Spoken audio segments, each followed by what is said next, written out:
പുതിയൊരു വീഡിയോയിലേക്ക് സ്വാഗതം. അപ്പോൾ നമ്മൾ ഇന്ന് പഠിക്കാൻ പോകുന്നത് PSC പരീക്ഷകളെ ബേസ് ചെയ്ത ക്ലാസ്സാണ്. അതായത് PSC പരീക്ഷകളിൽ ചോദിക്കുന്ന ടോപ്പിക് വൈസ് എല്ലാ ഭാഗത്തു നിന്നുമുള്ള ചോദ്യങ്ങൾ ഉൾപ്പെടുത്തിക്കൊണ്ടുള്ള ഒരു ഷോർട്ട് വീഡിയോയാണ്.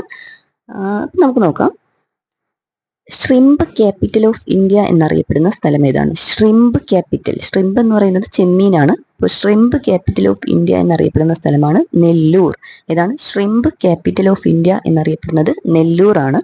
അതുപോലെ പ്രധാനമന്ത്രിമാരുടെ നഗരം എന്നറിയപ്പെടുന്ന സ്ഥലം ഏതാണ്? അലഹബാദ്. പ്രധാനമന്ത്രിമാരുടെ നഗരം എന്നറിയപ്പെടുന്ന സ്ഥലമാണ് അലഹബാദ്. ഇനി ഇന്ത്യയുടെ സ്കോട്ട്ലൻഡ് എന്നറിയപ്പെടുന്ന സ്ഥലം ഏതാണ്? ഇന്ത്യയുടെ സ്കോട്ട്ലൻഡ് ആണ് കൂർഗ്. ഇന്ത്യയുടെ സ്കോട്ട്ലൻഡ് എന്നറിയപ്പെടുന്ന സ്ഥലം കൂർഗാണ്. അതുപോലെ മറ്റൊന്ന് കോൾ ക്യാപിറ്റൽ ഓഫ് ഇന്ത്യ. ഇന്ത്യയുടെ കൽക്കരി തലസ്ഥാനം എന്നറിയപ്പെടുന്നത് ധൻബാദ് ആണ്. ഇന്ത്യയുടെ കൽക്കരി തലസ്ഥാനം ഏതാണ്? ധൻബാദ്. മറന്നുപോകരുതേ, ഇന്ത്യയുടെ കൽക്കരി തലസ്ഥാനം ധൻബാദ് ആണ്.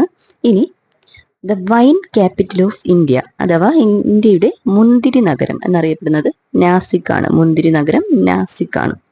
കിഴക്കിന്റെ റോം എന്നറിയപ്പെടുന്നത് എവിടെയാണ്? കിഴക്കിന്റെ റോം അത് മാംഗ്ലൂരാണ്. മാംഗ്ലൂർ. കിഴക്കിന്റെ റോം എന്നറിയപ്പെടുന്നത് മാംഗ്ലൂരാണ്.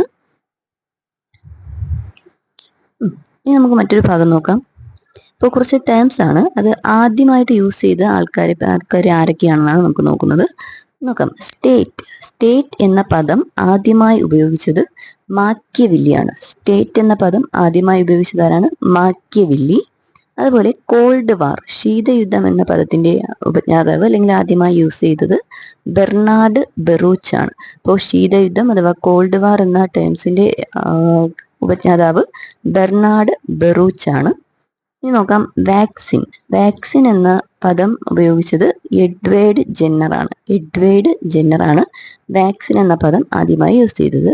അതുപോലെ ജോഗ്രഫി, ആരാണ് ജോഗ്രഫിയുടെ ആള്? ജോഗ്രഫി എന്ന പദം യൂസ് ചെയ്തത് ഇറാസ്തോസ്തനീസ് ആണ്. ഇറാസ്തോസ്തനീസ് ആണ് ജോഗ്രഫി എന്ന പദം ആദ്യമായി യൂസ് ചെയ്യുന്നത്. അതുപോലെ മറ്റൊന്ന് മൈക്രോ എക്കണോമിക്സുമായി ബന്ധപ്പെട്ട രണ്ട് ടേംസ് ആണ് മൈക്രോ, മാക്രോ. അപ്പോൾ ഈ രണ്ട് ടേമും യൂസ് ചെയ്തത് റാഗ്നർ ഫ്രിഷ് ആണ്. റാഗ്നർ ഫ്രിഷ്. അപ്പോൾ ഈ പേരുകളൊന്നും മാറിപ്പോകരുത്, ആവർത്തിച്ച് പഠിക്കുക. റാഗ്നർ ഫ്രിഷ് ആണ് മൈക്രോ, മാക്രോ എന്നീ ടേംസ് യൂസ് ചെയ്തത്. ഒന്നുകൂടി നോക്കാം. സ്റ്റേറ്റ് എന്ന പദത്തിന്റെ ആള് മാക്കിയവില്ലി. കോൾഡ് വാർ അത് Bernard Baruch. Vaccine Edward Jenner. Geography Eratosthenes. Micro Ragnar ഫ്രിഷ്.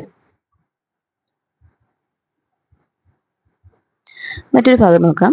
ഇനി ഒരു ടേമാണ് ഗ്രേപ്പ് വൈൻ. എന്താണ് ഗ്രേപ്പ് വൈൻ എന്നത് കൊണ്ട് അർത്ഥമാക്കുന്നത്?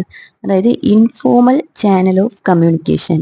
ഇൻഫോർമൽ ചാനൽ ഓഫ് കമ്മ്യൂണിക്കേഷൻ ആണ് ഗ്രേപ്പ് വൈൻ എന്ന ടേം കൊണ്ട് ഉദ്ദേശിക്കുന്നത്. Grapevine related to informal channel of communication. അതുപോലെ മറ്റൊന്ന് റെസിഡെക്സ് എന്താണ്? റെസിഡെക്സ് എന്ന ടൈം ഇത് ഒരു ഇൻഡെക്സ് ആണ്. റെസിഡെക്സ് എന്ന് പറയുന്ന ഇൻഡെക്സ് ആണ്. എന്തുമായി ബന്ധപ്പെട്ടതാണ്? ലാൻഡ് പ്രൈസുമായി ബന്ധപ്പെട്ട ഒരു ഇൻഡെക്സ് ആണ് റെസിഡെക്സ്. ഗ്രേപ്പ് വൈൻ എന്താണ്? Informal channel of communication. Residex എന്ന് പറയുന്ന ഒരു ഇൻഡെക്സ് ആണ്. എന്തുമായി ബന്ധപ്പെട്ടത്? ലാൻഡ് പ്രൈസുമായി ബന്ധപ്പെട്ട ഒരു ഇൻഡെക്സ് ആണ് റെസിഡെക്സ്. മറ്റൊന്ന് നോക്കാം. നമുക്കറിയാം മംഗൾയാൻ നമ്മുടെ ചൊവ്വാദൗത്യമാണ്. ഇന്ത്യയുടെ ചൊവ്വാദൗത്യമാണ് മംഗൾയാൻ. അപ്പൊ ഈ മംഗൾയാൻ വിക്ഷേപിച്ച വാഹനം, മംഗൾയാന്റെ വിക്ഷേപണ വാഹനം ഏതായിരുന്നു? PSLV C-25. PSLV C-25 ആണ് മംഗൾയാൻ ഉപഗ്രഹത്തിന്റെ വിക്ഷേപണ വാഹനം. PSLV C-25. ഇനി നമ്മുടെ 2011 സെൻസസ് എടുത്തായിരുന്നു. 2011 സെൻസസിൽ, ഇന്ത്യയുടെ സെൻസസിൽ, ആ സെൻസസിന്റെ രജിസ്ട്രൽ ജനറൽ ആൻഡ് കമ്മീഷൻ ആരായിരുന്നു? C. ചന്ദ്രമൗലി. ഇപ്പോൾ 2011 ഇന്ത്യൻ സെൻസസിന്റെ രജിസ്ട്രൽ ജനറൽ ആൻഡ് കമ്മീഷൻ ആരായിരുന്നു? C. ചന്ദ്രമൗലി. 2011 ഇന്ത്യൻ സെൻസസിന്റെ registrar general and commissioner C. Chandramouli ആയിരുന്നു. ഇനി നോക്കാം. Population covered by an anganwadi worker. അതായത് ഒരു അംഗനവാടി വർക്കറുടെ കീഴിൽ വരുന്ന പോപ്പുലേഷൻ എന്ന് പറയുന്നത് എത്ര പേരാണ്? 1500 പേരാണ്. ഒരു അംഗനവാടി വർക്കറിന്റെ കീഴിൽ 1500 വ്യക്തികൾ ഉൾപ്പെടും. 1500 പേരുടെ കാര്യങ്ങളൊക്കെയാണ്, അവരുടെ ഡേറ്റ കളക്ഷനും അതുമായി ബന്ധപ്പെട്ട കാര്യങ്ങളൊക്കെയാണ് ഒരു അംഗൻവാടി വർക്കർ ചെയ്യുന്നത്. ഇനി ദ്രാവിഡ കഴകം പാർട്ടി നമ്മൾ കേട്ടിട്ടുണ്ട്, രാഷ്ട്രീയ പാർട്ടിയാണ് ദ്രാവിഡ കഴകം പാർട്ടി. ഈ ദ്രാവിഡ കഴകം പാർട്ടിയുടെ ആദ്യത്തെ പേരെന്തായിരുന്നു? Justice party. അപ്പോൾ ജസ്റ്റിസ് പാർട്ടി എന്ന് ആദ്യകാലത്ത് അറിയപ്പെട്ടിരുന്ന രാഷ്ട്രീയ പാർട്ടി ഏതാണെന്ന് ചോദിക്കാം. അത് ദ്രാവിഡ കഴകം പാർട്ടി. ദ്രാവിഡ കഴകം പാർട്ടിയുടെ ആദ്യകാല പേരായിരുന്നു ജസ്റ്റിസ് പാർട്ടി. ഇനി ഇന്ത്യയുടെ ആദ്യത്തെ രാഷ്ട്രീയ പാർട്ടി, ഇന്ത്യയിലെ ആദ്യത്തെ രാഷ്ട്രീയ പാർട്ടി ഏതായിരുന്നു? Land holders society. അപ്പോൾ ലാൻഡ് ഹോൾഡേഴ്സ് സൊസൈറ്റിയാണ് ഇന്ത്യയിലെ ആദ്യത്തെ രാഷ്ട്രീയ പാർട്ടി. Land holders society. ഇന്ത്യയിലെ ആദ്യത്തെ രാഷ്ട്രീയ പാർട്ടി ഏതായിരുന്നു? Land holders society. Vernacular press act നമ്മൾ കേട്ടിട്ടുണ്ട്. വെർണാക്കുലർ പ്രസ് ആക്ട് ഏത് വർഷമാണ്? 1878. വെർണാക്കുലർ പ്രസ് ആക്ട് പാസ്സാക്കിയ വർഷം 1878.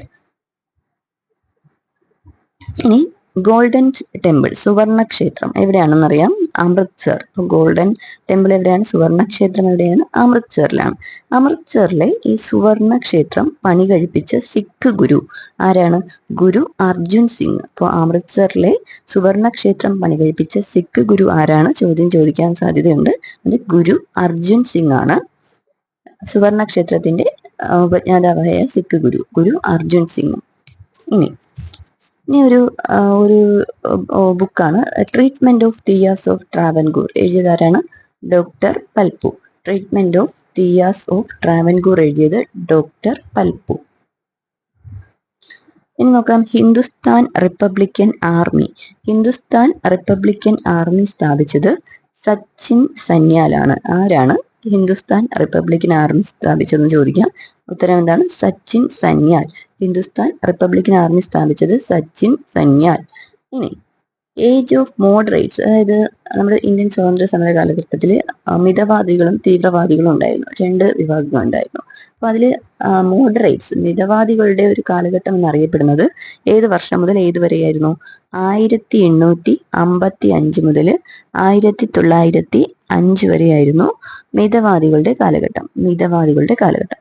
ഇനി നളന്ദ യൂണിവേഴ്സിറ്റി സ്ഥാപിച്ചതാരാണ്? നളന്ദ യൂണിവേഴ്സിറ്റി സ്ഥാപിച്ച സമയത്തെ ഭരണാധികാരി, ആ സമയത്തെ രാജാവ് ആരായിരുന്നു? അല്ലെങ്കിൽ ആരുടെ ഭരണകാലത്താണ് നളന്ദ യൂണിവേഴ്സിറ്റി സ്ഥാപിച്ചതെന്ന് ചോദിക്കാം. ആരാണ്? കുമാരഗുപ്തൻ. ഇപ്പോൾ രാജാവ് കുമാരഗുപ്തന്റെ കാലഘട്ടത്തിലാണ് നളന്ദ യൂണിവേഴ്സിറ്റി സ്ഥാപിതമാവുന്നത്.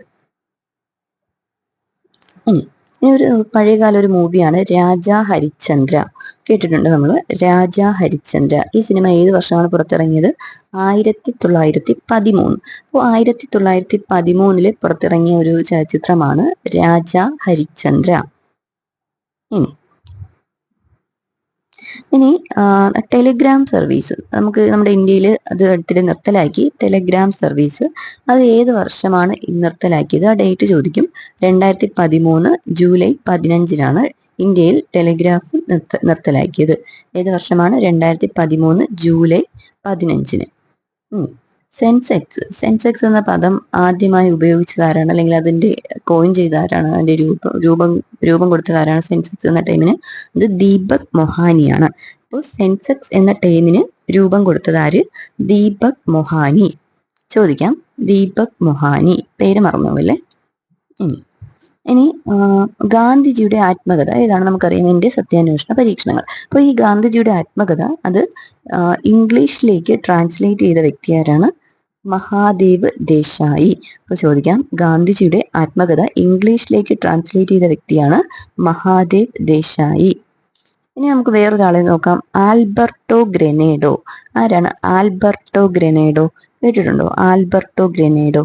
അപ്പോൾ ഇത് നമ്മുടെ ചെഗുവേര അറിയില്ലേ? ചെഗുവേര. അപ്പോൾ ഈ ചെഗുവേരയുടെ മോട്ടോർ സൈക്കിൾ അഡ്വഞ്ചർ ട്രിപ്പിൽ, സാഹസികമായ സൈക്കിൾ യാത്രകളിലെ അദ്ദേഹത്തിന്റെ കമ്പാനിയനായിരുന്നു ആൽബർട്ടോ ഗ്രനേഡോ. ആൽബർട്ടോ ഗ്രനേഡോ ആരായിരുന്നു? ചെഗുവേരാസ് കമ്പാനിയൻ ആയിരുന്നു. എന്തിനായിരുന്നു? മോട്ടോർ സൈക്കിൾ അഡ്വഞ്ചർ ട്രിപ്സിലെ ചെഗുവേരയുടെ കമ്പാനിയനായിരുന്നു ആൽബർട്ടോ ഗ്രനേഡോ. ഇനി സാന്ദ്രത ഏറ്റവും കുറഞ്ഞ ഗ്രഹം ഏതാണ്? സൗരയൂഥത്തിലെ ഗ്രഹങ്ങളിൽ സാന്ദ്രത ഏറ്റവും കുറഞ്ഞ ഗ്രഹമാണ് സാറ്റേൺ. ശനിയാണ് സാന്ദ്രത ഏറ്റവും കുറഞ്ഞ ഗ്രഹം. അതുപോലെ സിഗരറ്റ് നമുക്കറിയാം, സിഗരറ്റ് ക്യാൻസറിന് കാരണമാവും നമുക്കറിയാം. അപ്പോൾ ക്യാൻസർ ഉണ്ടാകുന്നതിന് കാരണമാകുന്ന സിഗരറ്റിലെ ഫാക്ട് ഏതാണ് അല്ലെങ്കിൽ കണ്ടന്റ് ഏതാണെന്ന് ചോദിക്കാം. അത് ബെൻസീൻ ആണ്. അപ്പോൾ ക്യാൻസർ രോഗത്തിന് കാരണമാകുന്ന സിഗരറ്റിലുള്ള കണ്ടന്റ് ആണ് ബെൻസീൻ. ഇനി അത് ഒരു റെക്കമെൻഡേഷൻ, അതായത് ഒരു zero based budgeting as a step to control public expenditure. Zero based budgeting, ഇപ്പോൾ പബ്ലിക് എക്സ്പെൻഡിച്ചർ പൊതു ചിലവുകൾ നിയന്ത്രിക്കാൻ വേണ്ടിയിട്ട് ഒരു സീറോ ബേസ്ഡ് ബജറ്റിംഗ് റെക്കമെൻഡ് ചെയ്ത 5 ഇയർ പ്ലാൻ ഏത് പഞ്ചവത്സര പദ്ധതിയിലാണ് ഒരു സീറോ ബജറ്റിംഗ് അത് റെക്കമെൻഡ് ചെയ്തത്?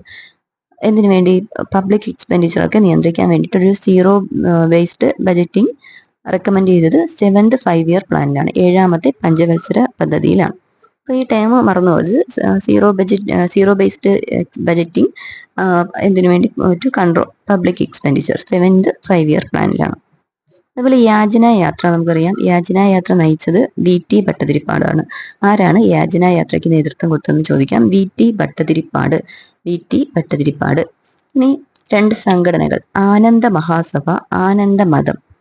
ആരാണ് സ്ഥാപകൻ ആരാണ്? ബ്രഹ്മാനന്ദ ശിവയോഗിയാണ്. അപ്പോൾ ആനന്ദ മഹാസഭ അതുപോലെ ആനന്ദ മതം എന്നീ സംഘടനകളുടെ സ്ഥാപകനാണ് ബ്രഹ്മാനന്ദ ശിവയോഗി. ആനന്ദ മഹാസഭ, ആനന്ദ മതം സ്ഥാപകനാണ് ബ്രഹ്മാനന്ദ ശിവയോഗി. ഇനി ഒന്ന് നോക്കാം. ന്യൂസ് പേപ്പർ ബോയ് നമ്മൾ കേട്ടിട്ടുണ്ട്. ഒരു പഴയകാല സിനിമയാണ് ന്യൂസ് പേപ്പർ ബോയ്. അപ്പോൾ ഈ സിനിമ സംവിധാനം ചെയ്തത് ആരാണ്? P. രാംദാസ്. അപ്പോൾ ന്യൂസ് പേപ്പർ ബോയ് എന്ന സിനിമ സംവിധാനം ചെയ്തത് P. രാംദാസ് ആണ്. അതുപോലെ ടാഗോർ ജനിച്ച വർഷം ഏതാണ്? 1861. ചോദിക്കാം, ഏത് വർഷമാണ് ടാഗോർ ജനിച്ചത്? 1861. ന്യൂസ് പേപ്പർ ബോയ് എന്ന സിനിമ ഡയറക്റ്റ് ചെയ്തത് P. രാംദാസ് ആണ്. ടാഗോർ ജനിച്ചത് 1861. ഇനി പെയിൻ കില്ലർ, ഈ വേദന സംഹാരികൾ അഫക്റ്റ് ചെയ്യുന്ന മസ്തിഷ്കത്തിലെ ഭാഗം ഏതാണ്? തലാമസ് ആണ്. അപ്പോൾ വേദന സംഹാരികൾ അഫക്റ്റ് ചെയ്യുന്ന അല്ലെങ്കിൽ വേദന സംഹാരികൾ ബാധിക്കുന്ന ശരീരത്തിലെ ഭാഗം, മസ്തിഷ്ക ഭാഗം തലാമസ് ആണ്.